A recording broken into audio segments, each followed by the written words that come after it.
I know every leftist and Democrat thinks they're just going to encourage him to get worse and worse.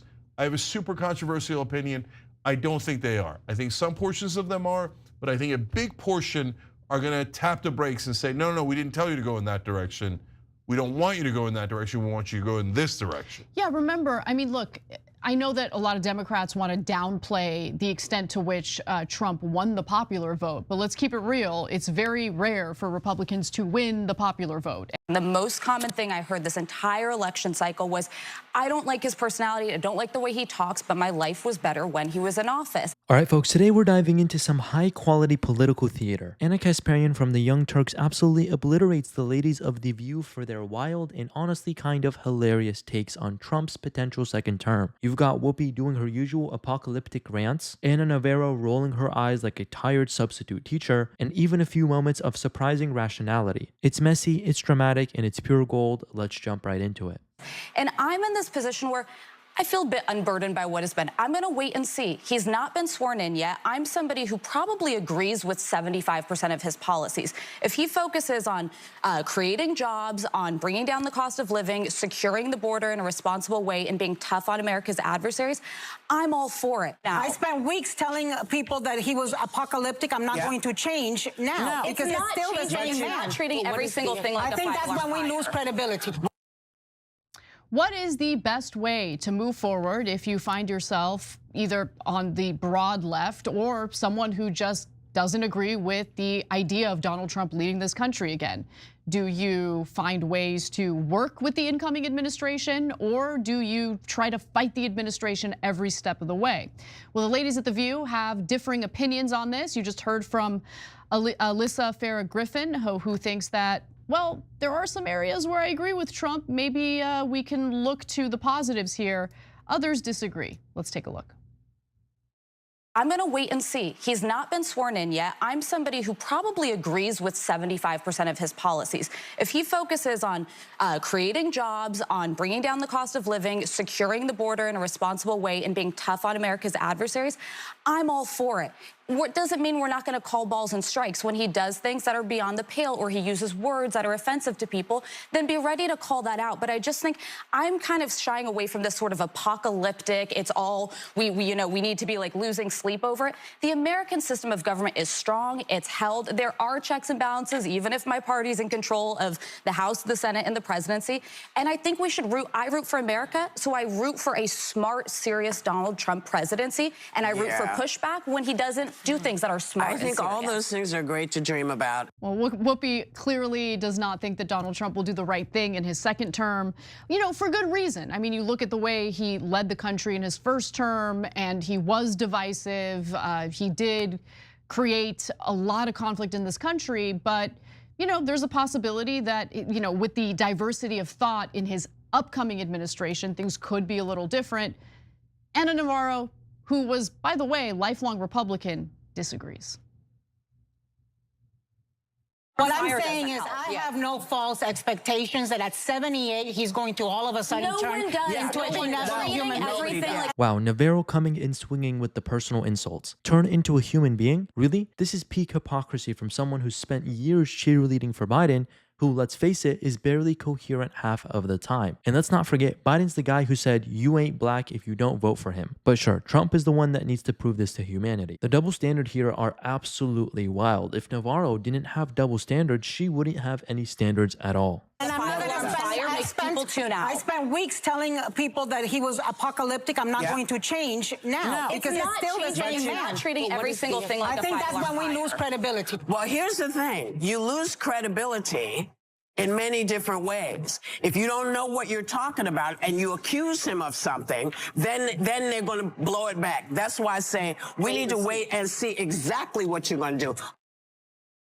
So there is one Democratic lawmaker in the House who intends to work alongside Trump officials in order to accomplish some of the goals that progressives have. We're going to get to that in just a second, but before we do, Cenk, what do you think about this conflict that's playing out? Because I feel like this resonates with a lot. I think it resonates with us, right? Because I mean, Trump won, Republicans have won both chambers of Congress, and so we have two options. You either fight every step of the way or try to find some silver linings. Good news, I have the answers. Okay.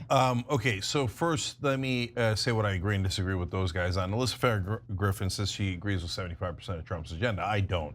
So, but if you're coming at it from her perspective, I understand why she says that. Look, let him cook on that 75% I agree with, right? So now we're in a different camp, and Whoopi and Navarro, et cetera, are in a different camp. But we're also not in their camp. In part of the clip we didn't show you, Whoopi Goldberg was talking about how he's a misogynist and a racist, and she doesn't really want to hear anything else. And that's her perspective, and you can't question her perspective, right? So I think that that's too much, and I'll tell you what I think about that in a second.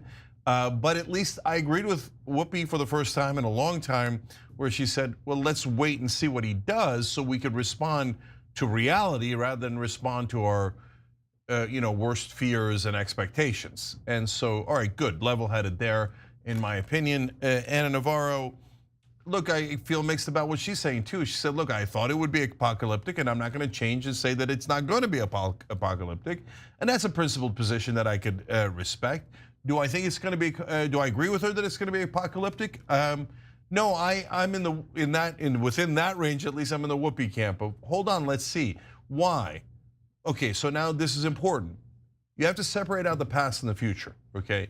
In the past, has Donald Trump done and said things that were racist and sexist and misogynistic? Abso-frickin-lutely, okay? So now you want to disagree about? Ah yes, the greatest hit album, Trump is racist, Trump is a misogynist, Trump caused global warming. It's the same tired script they've been running since 2016. At some point, you have to wonder if these people even listen to themselves. Here's an idea: focus on the economy, the border, and national security, and maybe people will take your argument seriously. But no, they'd rather fight over ancient sound bites and ignore the issues real Americans care about. It's like a broken record that nobody wants to hear anymore. About that, we can go back and have those old fights if you want, right? But that's not the question at hand. So it's part of the question, does he have those instincts? I think he does have those instincts, right? But the real question is he going to act on those instincts? And so, well, what would prevent him from acting on those instincts if he was unpopular? Why? Because he likes being popular. So now, is that going to be enough? I don't know. I don't know how anybody knows. So the people who say no, he's going to destroy everything in his path, and he's purely racist and misogynistic, and that's all he wants, and that's all his followers want, that is definitely not true. Okay, the reason it's not true is because I know that his followers, for a fact, that's not the only thing they want. I'm not naive and don't think, oh my God, there's not a single racist or sexist among his followers. That's absurd. Of course there are, right? But are they the majority? Is that the majority of what they want? No, absolutely not. Why do I say that? Because I've seen every single poll. And so you might say, well, they didn't ask about, hey, are you a racist? And even if they did, they wouldn't answer yes, even if they are. I understand all that. But they're super clear on what they want. They want to stop inflation, stop immigration. Those are number 1 and 2 by a landslide in what they want. And you got to remember, the Trump supporters are not a monolith.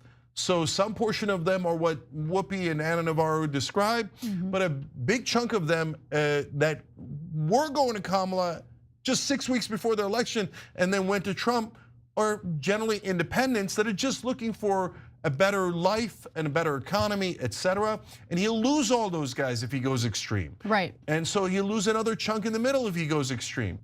His coalition is much broader today versus what it was in 2016. Yes. And so it's important to keep that in mind. It's not the same base that we were dealing with in 2016.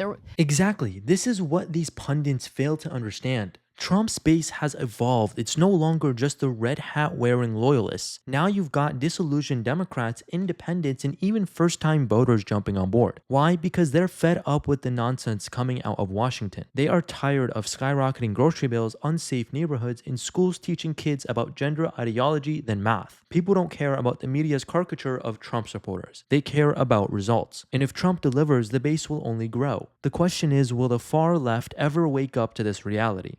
There certainly were, the yes men faction within the Republican base back then. They still exist, I'm sure. But the broader base, I think, is really looking for change and looking for some relief, economically speaking, when it comes to public safety and immigration. That's what they're looking to as well, as Cenk was mentioning earlier. So I think that it's what I was kind of getting at yesterday, Cenk, when I said his base feels like the culture within his base feels different this time around.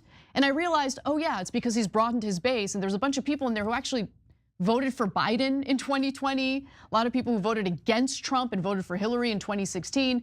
These are people who kept making a bet on Democrats again and again, and they're not happy, and so they decided to maybe take a bet on Trump this time around. There you have it, folks. The ladies of The View once again missed the forest for the trees. They're too busy clutching their pearls over Trump's personality to recognize why people are rallying behind him. It's about jobs, safety, and economic stability, not tweets or temperaments. But hey, their loss is our gain because we're going to keep calling out their nonsense. If you enjoyed this breakdown, hit that like button and subscribe for more bold takes, and let me know in the comments below how you think these next 4 years are going to look like under Trump. Let's hear it, and I'll see you guys in the next one.